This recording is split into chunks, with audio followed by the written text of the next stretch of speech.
The truth of a thing is in the feel of it, not the think of it. That is a quote by Stanley Kubrick, arguably one of the greatest directors to ever step foot into Hollywood. I chose Stanley because, well, I watched The Shining and I thought it was a flawless movie, and it led me to other movies. And I learned that all of his movies were works of art. They were masterpieces. They had so much more under the surface of what you were actually seeing. Today I'm going to inform you about the life of Stanley Kubrick, from his humble beginnings as a child living in New York, to his love of photography, to becoming the biggest Hollywood director in the history of cinema. Stanley Kubrick was born in New York City on July 26, 1928. His father, Jack, was a doctor, and his mother was a stay-at-home housewife, and he had a sister, Barbara. He would adopt his love of photography from his father. His father was also in love with photography and had a black room where he did film, and Stanley would go and play in the black room and adopt that love of film also. Eventually he would work for his high school newspaper, and he would just take pictures of everything. One day he actually sold his first picture. His first picture was sold to Look magazine, and this is the picture he sold. This was one day after Franklin D. Roosevelt died. The picture seemed to encompass the suffering of the whole nation at the time. From that point on, Stanley would be known as a professional photographer. After he graduated high school, he would work for Look magazine. They would send him all over the country. Eventually, they would send him to boxing arenas for the sports section of the magazine. While at the boxing arenas, taking pictures, he would be inspired to make his first film, Day of the Fight. This was a documentary about Irish-American boxer Walter Cartier. He followed him around with a camera, documented what he ate, how he trained, and how he prepared for the fights coming up.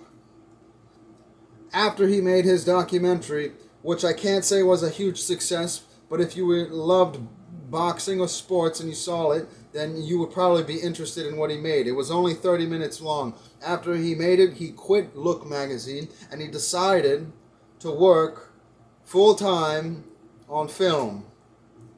Eventually, after his father taking out his life insurance policy, Stanley would cash it in to create his first film. Talk about a supportive father. The film would be Fear and Desire. Fear and Desire was about four men who crashed behind enemy lines. They would have to make their way back to the battalion. They would run into a peasant girl. The peasant girl, well, let's just say the depravity of war would rear its fangs in this movie. Stanley didn't like the movie. He didn't like the film. He said it looked like it was made by the work of an amateur, which is okay because he was an amateur. This was his first film. He even tried to get it removed from circulation, which didn't work, I don't think, because I can watch it on YouTube, but maybe that doesn't matter. He would have to lay low for a while, collecting enough money to make his second film. His second film would be Killer's Kiss. He would have to call off work early on Fridays to go to the unemployment office and collect his unemployment check. He would have to ask money from his uncle, who owned a chain of drugstores. The film was a success. It wasn't a huge film. It wasn't that successful, but it did start getting him noticed. People started noticing that Stanley Kubrick had talent. And then it got the attention of this man, James B. Harris, who was a producer. Stanley and James B. Harris would get together. He was a producer with money. So they would get together and create Kubrick Harris Productions. And then they would go on to create a number of films. The next film they would make would be a box office smash. And it would be Paths of Glory, starring Kirk Douglas, the first huge movie star ever in a Stanley Kubrick movie. During the movie, whoops, let's fix that. Alright. Gosh, I was doing so good. During the movie, well, the movie would be a success. It was shocking. It was about three French soldiers who are tried for cowardice. They were picked random on a lottery because their battalion failed to take over a German stronghold. So the movie was banned in France for 20 years. And it became a big hit, mostly because it was so controversial at the time. After this big hit, they would go on to create their next movie. Their next movie would be Spartacus, once again starring Kirk Douglas. Kirk Douglas would be the main character, and he actually directed it for the first 3 days. But it became too much for him to handle, and eventually he would contact Kubrick Harris Productions to get Stanley Kubrick to direct this film, since he directed the last film and did a good job. The whole time during the film, Stanley Kubrick and him would argue because, Kirk Douglas and Stanley Kubrick, at the end of the day, Kirk Douglas had final say of what happened in the film, but Stanley Kubrick did not like that. Stanley Kubrick has a vision, and when he's directing something, he wants it done his way. Well, Kirk Douglas had final say, so they argued all the time, which is what these two pictures represent. And at the end of the film, Stanley Kubrick would say he would never work on another film where he didn't have final say again. But the film did win 4 Academy Awards, and it was a huge success. And from that point on, Stanley Kubrick would be known as a bona fide Hollywood director. From this point on, I think it was like a chess game. It was strategy. I don't think he wanted to do this film, but he knew that by doing this film with Kirk Douglas, that it was going to be a big hit. And from this point on, he could do any film he wanted after this. He wouldn't have to bow down to anybody. So that's exactly what he did. His next film would be Dr. Strangelove, originally based on a novel called Red Alert. But sadly, this would be the last time that Stanley Kubrick and James Harris would work together. James Harris read the novel and thought, we should make this a serious movie. Stanley Kubrick thought, the novel's so ridiculous, we need to make this funny satire movie. Stanley Kubrick said, hey man, we did Spartacus, we did Paths of Glory, they were huge successes, we have lots of money, we can go our separate ways now. It wasn't said with ill intent, but the whole time Stanley Kubrick was teaching James B. Harris how to direct, and James B. Harris was teaching Stanley Kubrick how to produce. They worked together for many years. So they would remain friends after this. There was no bad blood. The movie, though, did not do well with critics. It portrayed our generals as a bunch of dimwits that were on the verge of getting us into a nuclear war quite often. And this time, this was controversial because it was the time of the Cuban Missile Crisis. So it didn't do well with critics, but the audience loved it. It especially did well in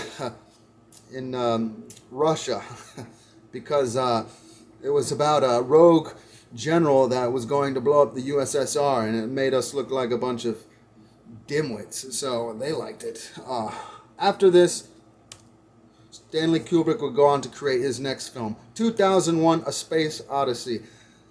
There was a lot of light shows, far-out concepts. It was very sci-fi at the time. This was a year before we even went to the moon. So a lot of what was happening was completely sort of off the top of the head, educated guesses. 241 people walked out of the theater on opening day while Stanley Kubrick was there. He was furious. But when he went home, on the radio, it was the DJ saying, everyone needs to see this movie. It's a psychedelic trip. You're going to love it. Those 241 people who walked out were old people. So it was ahead of their time. Eventually, after sitting a while, this movie would be a staple in cinematography. He would go on to create multiple movies after that, never sticking to one genre. He would do war movies, horror movies, psychological thrillers, and even a period piece that didn't do well in America but did great in England. The thing about these movies is none of them were... They didn't do good when they came out in theaters. They really had to saturate in society. He makes the kind of movies that you end up liking once you watch them about 3 or 4 times. And I think that's because he doesn't make movies for Hollywood or for critics or for critical acclaim. He makes movies because he enjoys the art of making movies. And I think that really shows in his work. His last movie would be Eyes Wide Shut, starring Tom Cruise and Nicole Kidman. At this time, he perfected his directing style. And when it comes to actors, it had a lot to do with torture. As you can see, Tom Cruise kind of has this dead-eyed look. He had that look during the whole movie. It's because Stanley Kubrick would make him walk through a door 76 times, make him do takes after takes, and his wife, Nicole Kidman, would have to do a nude scene 15 times with a model, while Tom Cruise wasn't allowed on set. He didn't know what was going on. It was in order to build tension between the husband and wife in real life, so it would pan out on screen perfectly. He would also go, this famous Here's Johnny scene would take 3 days and 60 doors. Shelley Duvall would have to swing a bat at Jack Nicholson 126 times, and I'm willing to bet he got clocked a couple of them. Eventually, she would suffer a nervous breakdown. Tom Cruise would suffer an ulcer. He had a habit of pushing actors to the limits, and all the actors would line up to be in a Stanley Kubrick movie in a heartbeat, and they knew what they were getting into because it was always a masterpiece. At the end of the day, crap.